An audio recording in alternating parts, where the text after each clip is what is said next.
کا بننا اور اتنی بڑی بلڈنگ کا بننا، اتنی یعنی کہ منزلوں کا بننا بڑی کاریگری ہے، پھر کاریگری کو دیکھو تو صحیح جس پر تم پہنچ ہی نہیں سکے آج تک۔ نحمدہ و نصلی علی رسولہ الکریم، اما بعد فاعوذ باللہ من الشیطان الرجیم، بسم اللہ الرحمن الرحیم۔ افلم ينظروا الى السماء فوقهم كيف بنيناها وزيناها وما لها من فروج والأرض مددناها وألقينا فيها رواسي وأنبتنا فيها من كل زوج بهيج تبصرة وذكرى لكل عبد منيب، صدق اللہ العظیم۔ یہ سورۃ قاف شروع ہے، جس کے شروع میں اللہ رب العزت نے قرآن پاک کی عظمت کو بیان کرنے کے بعد، قرآن پاک کی عظمت اور بزرگی اس لیے کہ قرآن پاک کی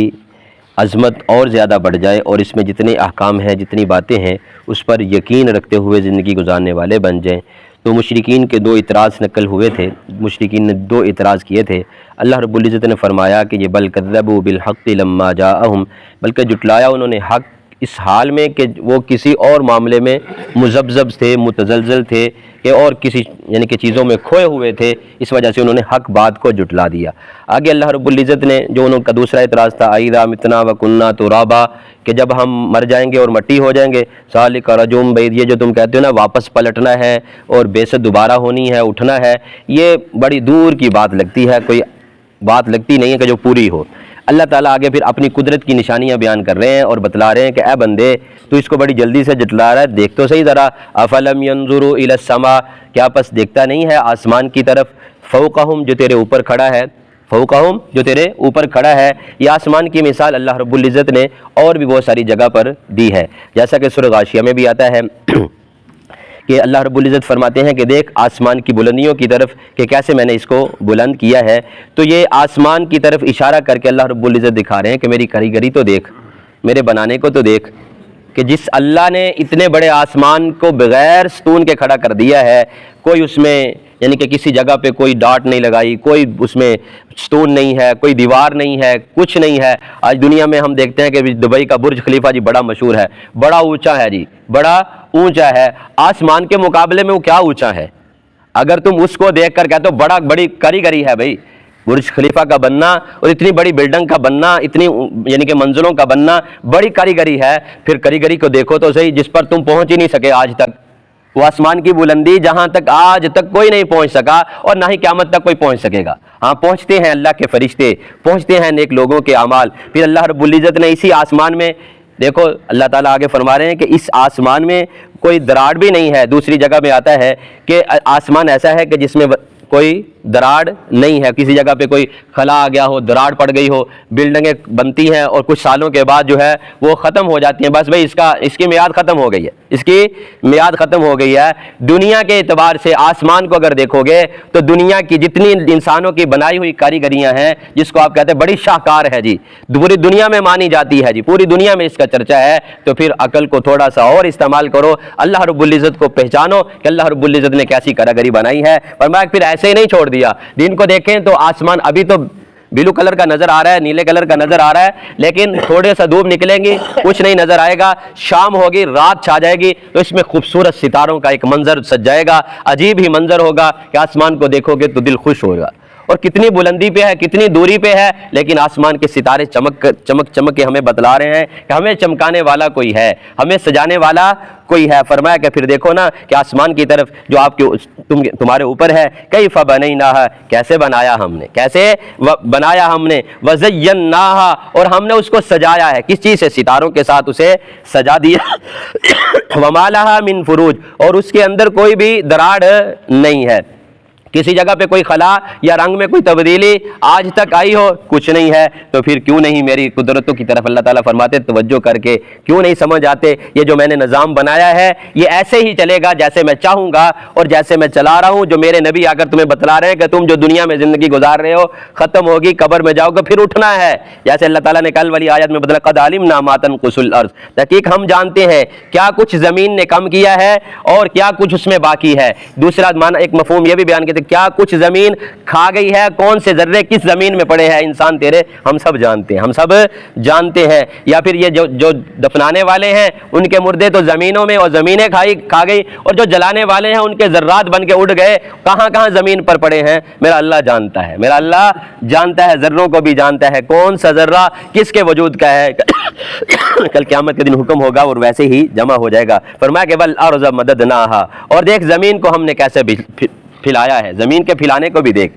زمین میں گھومو جی، دیکھو جی، رنگو رنگ نظام نظر آئے گا اللہ رب العزت کی قدرت کا، کہیں کیسا نظام، کہیں کیسے یعنی کہ آبشاریں، کہیں باغات، کہیں بالکل چٹیل میدان کہ دور دور تک آپ کو کچھ نظر ہی نہ آئے، کہیں آپ کو دور دور تک پانی ہی نظر آئے۔ یہ اللہ کی قدرت ہے۔ اللہ تعالیٰ دکھا رہے ہیں کہ والارض مددناہا والقینا فیہا رواسیا، زمین کے پھیلنے کو دیکھ، اور والقینا فیہا، اور ڈال دیے ہم نے اس میں، رکھ دیے یعنی کہ گڑ دیے اس میں، رواسیا مضبوط پہاڑوں کو، مضبوط پہاڑوں کو لگا دیے اس میں، پہاڑوں کی خوبصورتی بھی بنا دی، اور پہاڑوں کو زمین کو مضبوط کرنے کے لیے بھی لگا دیا، پہاڑوں کو زمین کو مضبوط کرنے کے لیے بھی لگا دیا۔ اور یہی جو پہاڑ ہے اس کو اللہ رب العزت قرآن پاک میں میخیں بھی فرما رہا ہے کہ یہ میخوں کے طور پر لگا دیے تاکہ زمین حرکت نہ کرے، تم جو جتنا مرضی وزنی کام کرتے رہو، جتنا مرضی سامان وزنی منتقل کرتے رہو، تاکہ یہ زمین تمہیں پریشان نہ کرے، حرکت نہ کرے، اس لیے اس پر پہاڑ لگا دیے، اس پر پہاڑ گڑ دیے تاکہ تمہارے کام کاج جو ہے وہ سہل ہو جائیں۔ وَأَنبَتْنَا فِيهَا،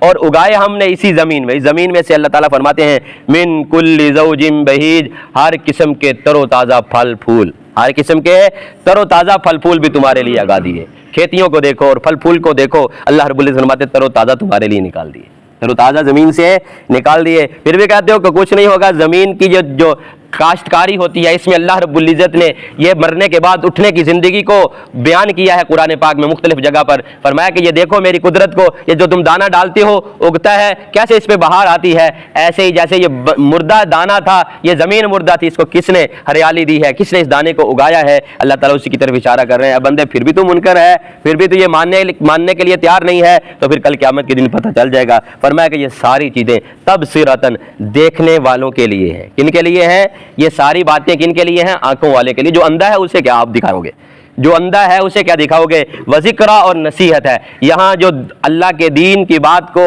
اور اللہ تعالیٰ کی ذات کو پہچاننے میں قاصر ہے وہ عقل کا بھی اندھا ہے، آنکھوں کا بھی اندھا ہے، وہ صرف آنکھوں کا اندھا نہیں، وہ عقل کا بھی اندھا ہے جو اپنے رب کو نہیں پہچان رہا، اتنی بڑی نعمتوں کو، اتنی بڑی شاہکاریوں کو دیکھ کر بھی اللہ کو نہیں پہچان رہا۔ فرمایا کہ تبصرۃ، یہ باتیں تو ساری کن کے لیے ہے، دیکھنے والوں کے لیے ہے، وذکرہ اور نصیحت حاصل کرنے والوں کے لیے ہے۔ یہ ذکر دیکھنے والوں کے لیے اور نصیحت حاصل کرنے والوں کے لیے، فرمایا لکل عبد، ان میں سے ہر آدمی جو ہے، لکل عبد منیب، ہر اس آدمی کے لیے ہے جو رجوع کرنے والا، جو اللہ کی طرف رجوع کرنے والا ہے، اسے یہ سب کچھ نظر آتا ہے، اسے وہ یہ ساری چھوٹی چھوٹی چیزوں میں دیکھ کر اللہ کی قدرت کو پہچان لیتا ہے، اور جسے جو اللہ کی طرف رجوع کرنے والا نہیں، وہ بڑی بڑی چیزوں کو دیکھ کر بھی کہتا یہ ویسے ہی ہو گیا، یہ ویسے ہی ہو گیا، یہ ویسے ہی ختم ہو گیا،